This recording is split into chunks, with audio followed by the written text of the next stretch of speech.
Hi guys, and welcome to the third lecture for Chapter 8. We already talked about what biodiversity is and then dove into the benefits of biodiversity as well as an in-depth dive into ecosystem engineers. Now we're going to talk a little bit about biodiversity loss and specifically some of the impacts associated with biodiversity loss around the entire globe. Now we can't really address biodiversity loss without first talking about extinction, and extinction occurs when the last individual of a given species dies out. And what you need to know is extinction is permanent. Once a species goes extinct, it is gone forever, at least for all intents and purposes. While genetics and cloning have come a long way, we are still not quite there yet to actually clone an extinct species. So for now, extinction is a permanent process. And extinction is also a natural process. 99% of all species that have ever existed on the planet have gone extinct.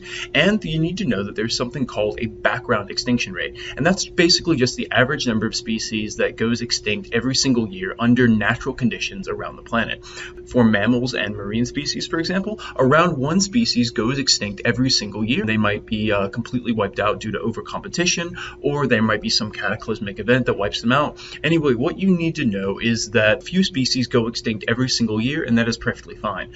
The other definition that I need you to know is something called extirpation, and this is what's known as a local but not a global extinction. So extirpation is the disappearance of a species from a given area, but not the disappearance of a species around the entire globe. So the species exists in other places, it's just no longer in a given area or in a given ecosystem. So again, extirpation is referred to as a localized extinction.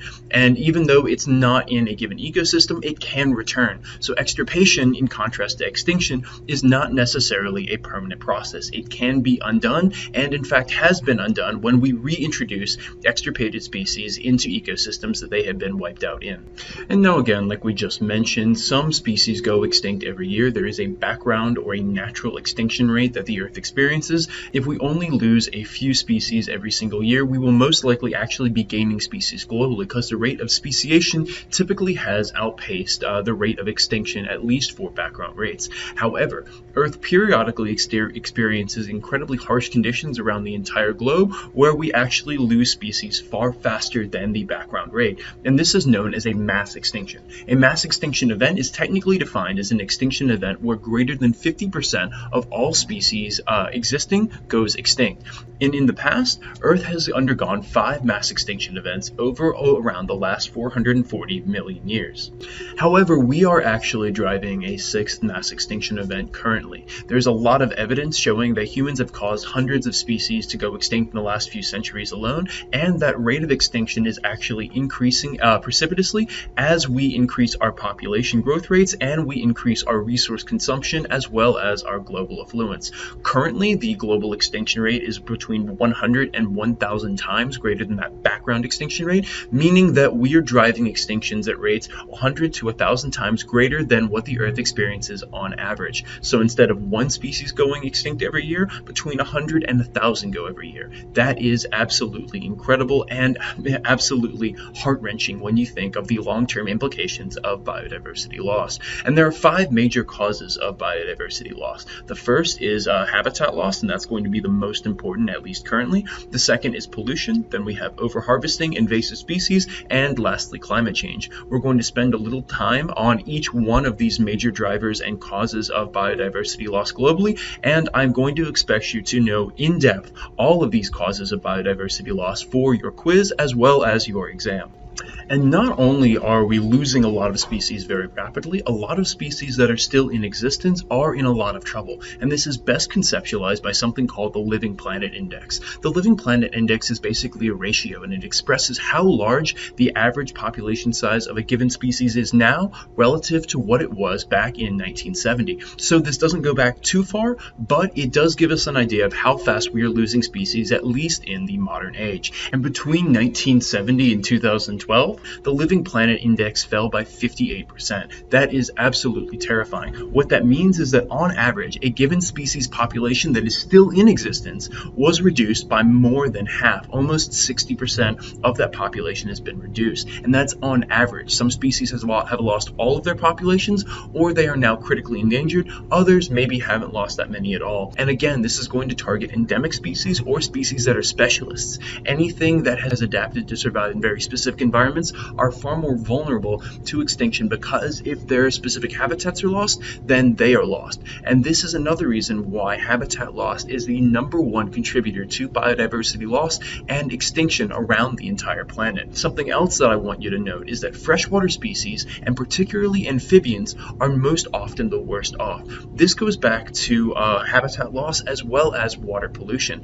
Because amphibians breathe through their skin, they are particularly vulnerable to water pollution and small changes in the chemistry of the water bodies where they exist. If we pollute a given area, we can actually wipe out the habitat of massive amounts of amphibian species. And so amphibians are typically referred to as our canary in a coal mine when we are assessing if an area is being adversely affected by pollution or habitat loss. And so these freshwater species, and amphibians in particular, are going to be very vulnerable to extinction due to human causes. Now, I've mentioned habitat loss already several times, but let's get into it as a concise definition. Now, habitat loss is the loss of a given habitat or a given ecosystem that one or more organisms calls home. And again, habitat loss is the single greatest cause of biodiversity loss around the entire globe. And again, this is because many species in given habitats are specialists. They are not generalists. And what that means is that these species are often adapted specifically to very specific habitats. And so the loss of a habitat often results in the loss of one or more endemic species. That's going to be a specialist that only lives in that very particular habitat. And again, because endemic species only live in one habitat and one habitat alone, if we lose that habitat, that results in extinction, period, of that endemic species. So this is why habitat loss can be a really big deal. And in particular, a very common form of habitat loss comes from habitat fragmentation. And this is a type of habitat loss that occurs via very gradual, piecemeal degradation. And this is far more common than just whole swath loss of habitat. And it's more insidious because we don't really register it as a form of habitat loss because it happens so gradually. Very rarely do we just completely clear cut an entire patch of forest, like a massive patch of forest. That happens, but it's far less common. Far more commonly, we chip away at a habitat bit by bit by bit, and gradually, over a decade or so, we completely remove the habitat, but because it happens so gradually, we don't really register it as a change. This happens when farmers intrude into the tropical rainforests of South America, for example, at bit by bit by bit as they need more and more land. Or it occurs when we encroach into different forests or other ecosystems as a consequence of suburbia. As urban sprawl, where we grow more and more neighborhoods or suburban areas outside of a city, as that process unfolds farther and farther out of a city, you gradually chip away at the local forests and the local ecosystems that you are impacting and getting rid of as a result to create those neighborhoods. So both farming and urban sprawl are fantastic examples of habitat loss via habitat fragmentation. However, roads and logging can also be serious causes of habitat loss via habitat fragmentation as well. Roads are one example of habitat loss that we may not really consider as an actual loss. And this is because if you just put a road through an ecosystem, it doesn't really seem like you are interrupting that ecosystem. But in fact, you are. When you put a road through an otherwise uninterrupted expanse of habitat, be it a forest, be it a grassland, be it any other type of habitat or ecosystem, you are essentially putting a barrier right through the middle, or sometimes crisscrossing, an otherwise uninterrupted expanse of habitat. Roads are very, very hard for organisms to cross over. If it's not a bird, for example, normally an organism is going to have to cross through that road by literally crossing the street. When that happens, more often than not, an animal is going to wind up getting hit by a car and end up as roadkill. So roads can serve as very, very impenetrable man-made barriers that organisms are not able to cross. And so those two previously uninterrupted patches of habitat that were able to once connect to one another no longer are able to do so. And when you break up a habitat, even if you don't necessarily remove large chunks of that area bit by bit, the breaking up of a habitat can also make those habitats vulnerable to loss. Whenever you divide up a large expanse of habitat into little patches, individual patches are more susceptible to disturbance events. And I'll give you a couple examples as to why. The first comes from diminished access to seed repositories and diminished access to different types of plant species themselves. Remember that a given habitat's ability to recover from a disturbance event comes from their ability to undergo secondary succession. Recall back to chapter 4 that secondary succession is when an ecosystem is disturbed and then living individuals that remain in that ecosystem begin to rebuild that ecosystem so it returns back to normal. In order to do that, you have to have plants that still live in that area, or you have to have seeds in that area able to sprout and regrow so that habitat can return to its climax community. That doesn't happen, or happens far less frequently, when you have increasingly smaller patches. If you diminish the size of a given habitat, you increase the likelihood that any one disturbance event will completely wipe out everything in that small patch of habitat. When that happens, you no longer have any individuals in that area which can undergo secondary succession, and as a result, that habitat or that ecosystem is completely wiped out. Primary succession may be able to take place later on, but remember that primary succession takes a much longer period of time. More frequently, that ecosystem or that habitat simply becomes degraded and becomes a vestige of what it once was. And in addition, a second example comes from the ability of a small habitat to actually sustain high biodiversity. There is a direct relationship between the amount of biodiversity or the level of biodiversity, specifically species diversity, that a habitat can sustain and the size of that habitat. And that makes sense. The larger a habitat is, the more species can probably live in it and the more biodiversity that habitat supports. Conversely, the smaller a habitat is, the less species can probably live in that small area, and so the less biodiversity that habitat supports. And what this goes back to is the ability of biodiversity to stabilize a given ecosystem. Remember that an ecosystem that has a lot of biodiversity has a lot of stability, and that comes from the functional redundancy of different niches in that ecosystem. High biodiversity means you have a lot of organisms occupying the same niches, meaning you have a lot of functional redundancy, and if you lose any one given species, that niche is still occupied by other species in that area. Small habitats tend to have less biodiversity, meaning that there is less functional diversity in that ecosystem. When you lose any one given species, there's a really good chance that is the only species occupying a niche in that ecosystem. As a result, you no longer have that niche in that ecosystem, and that ecosystem begins to degrade very, very rapidly. And this applies both to plants as well as animals. Whenever you have habitat loss as a result of habitat fragmentation and you create patchiness in your habitats, this tends to block animal movement between patches, and so you lose top-down control because you lose predators controlling prey organisms, and you lose bottom-up ecosystem controls because you are limiting the plant diversity as well as the animal diversity in that ecosystem. Now next we have pollution, and pollution is defined as the presence or introduction of either a substance or an energy source into the environment that has detrimental effects on natural environments and natural ecosystems. And what I mean by detrimental effects is that it either kills or negatively affects exposed plants and organisms in the ecosystem by which that pollution or pollutant was introduced. Now, substance pollution are going to be things like toxins. These are going to be pesticides, heavy metals, pharmaceutical waste, and fossil fuel emissions. Then, in addition, you can have the category that is going to be like excess nutrients.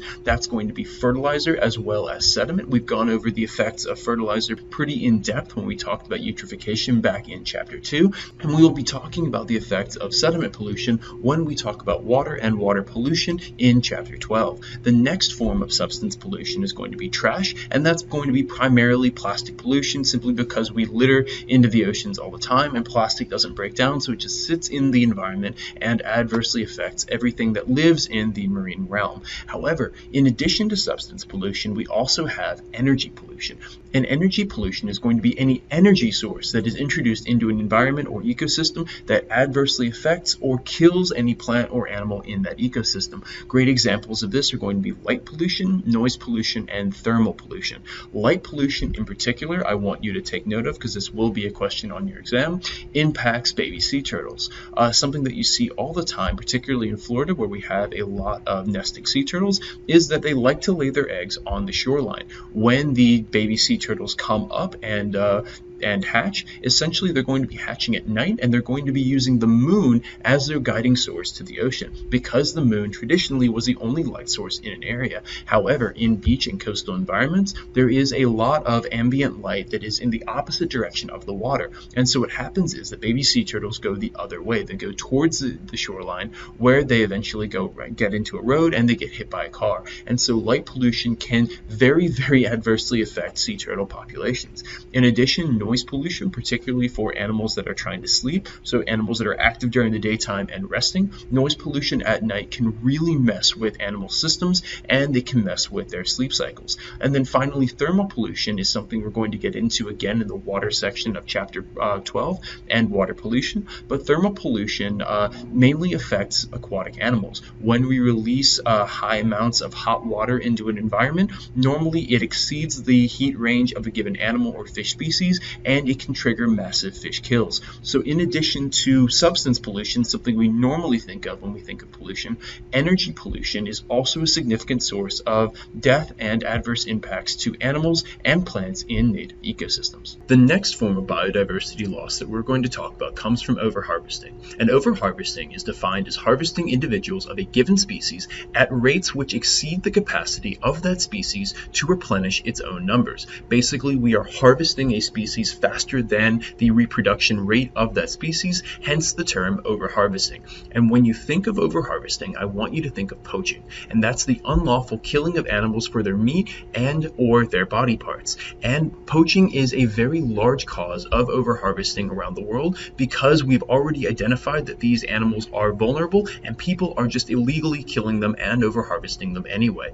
And in particular, I want you to note that large, long-lived animals are particularly vulnerable to the effects of overharvesting. And the reason why is that large, long-lived organisms have very long lifespans and slow growth rates, and as a result, they typically have few offspring and very slow reproduction rates. So because their reproduction rates are so slow, they are exceedingly vulnerable to the effects of overharvesting, simply because it is very easy for us to exceed the rate of their own reproduction.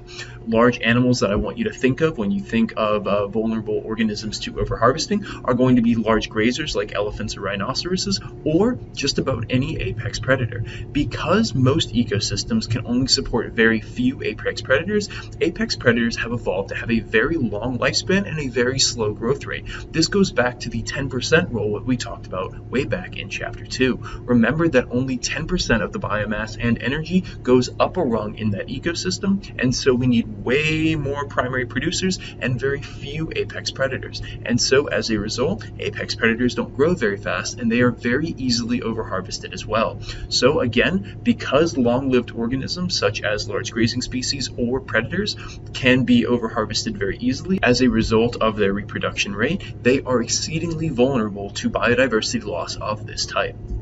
The next form of biodiversity loss around the globe comes from invasive species. And invasive species are any non-native species that is introduced into a new environment or a new ecosystem. And again, repeating this back from chapter 4, 95% of invasions actually fail. Non-native species are introduced into new ecosystems all the time. They normally hitch a ride from people moving from place to place.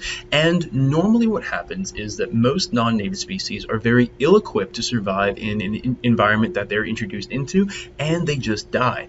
However, when non-native species are introduced into an environment where they can do well in, typically they survive and often spread and breed prolifically throughout the new environment. And there are several reasons for this. The first is lack of predation. While these organisms may have had predators in their native ecosystem, they no longer have any predators in their new introduced ecosystem, and predators there may not have known to actually eat these organisms. Similarly, diseases may not have followed these invasive organisms into their new environment as well. So not only do these organisms not have any predation pressure, they also don't have any diseases or disease pressure keeping their numbers in check.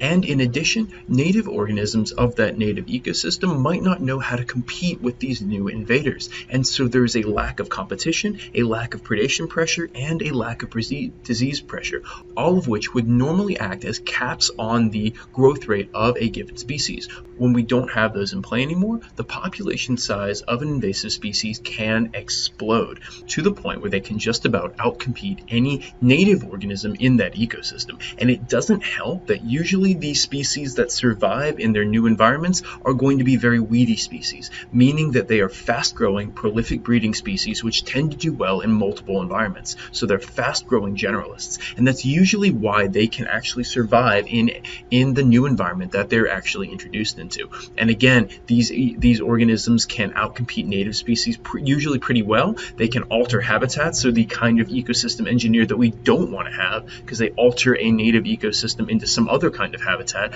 and they also use up valuable resources. And because of all of these reasons, invasive species are leading drivers of biodiversity loss around the entire globe. Now, the last cause of biodiversity loss around the globe is going to be climate change. And while climate change isn't the leading cause of biodiversity loss right now, it is just a major cause of biodiversity loss.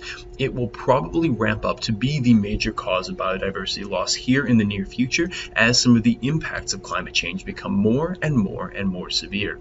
Climate change is going to be a recurring theme throughout the rest of this course, but for now we're going to introduce it as the observed change in global or regional climate patterns. Note, climate, not weather patterns. And in particular, this refers to the change in apparent temperature from the mid to late 20th century, about the 1950s onwards. And this is largely attributed to increased levels of atmospheric carbon dioxide produced as a result of fossil fuels. Now, we're going to go into the mechanisms behind climate change and specifically how climate change can alter environments around the entire world in depth in a later chapter. For now, what I want you to know is that when we increase carbon dioxide into the atmosphere, it causes the atmosphere to trap more heat from the sun. When we have more heat, we have more energy, and this causes a lot of different changes in atmospheric conditions. We increase sea level, so we have sea level rise, we have increased severity of storms, and we have warmer climates throughout the entire globe. What that does is it shifts the ranges of habitats. And when we talk about range shifts as a result of climate change, usually there are going to be winners and losers.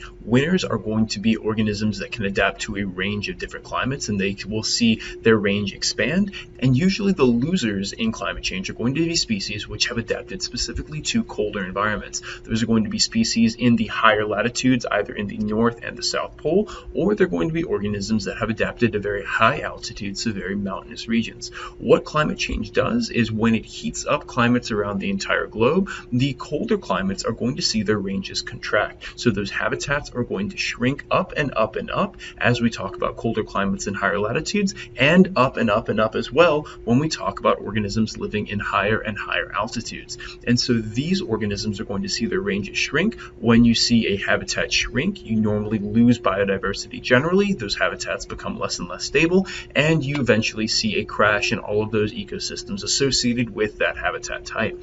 In addition, other organisms, again, are going to be expanding their ranges. So there are going to be winners and losers associated with climate change. Again, organisms that are going to be expanding their ranges are going to be general species which have adapted to hotter environments. And they might not be the ones that we really want to win in this game. A lot of organisms are going to be insects that are vectors for diseases. So things like ticks and mosquitoes are rapidly expanding their ranges and taking all of their equatorial diseases with them. And so we're now not only seeing a range in pest species being expanded, we're also seeing a disease range expand as the vectors of those diseases are expanding their ranges as well. So climate change is going to have adverse effects to animals that we really want to keep around, those colder biome species, and it's going to promote the existence of animals that we really don't want, like pest species and the diseases that they bring with them.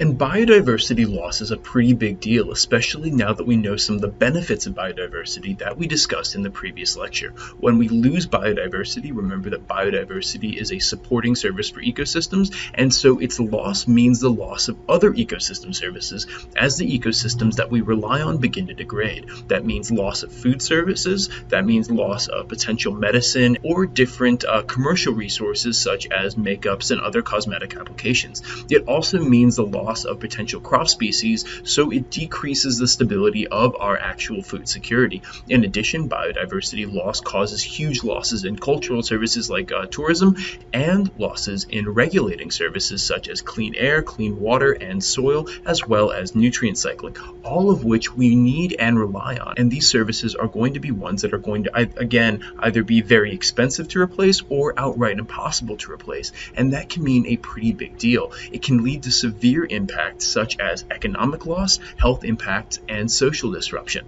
And again, that social disruption is going to be a direct result of resource scarcity, which can be attributed to loss of ecosystems and those provisional services that they provide for us. There's a lot to digest over here on the graphic on the right-hand side of your screen. However, I'm going to leave that with you and let you go over that on your own time. This is everything that we have for the biodiversity loss section of this chapter. Next, we're going to go over conservation biodiversity and what that actually entails. I'll see you next time for the last lecture in Chapter 8 and Module 2.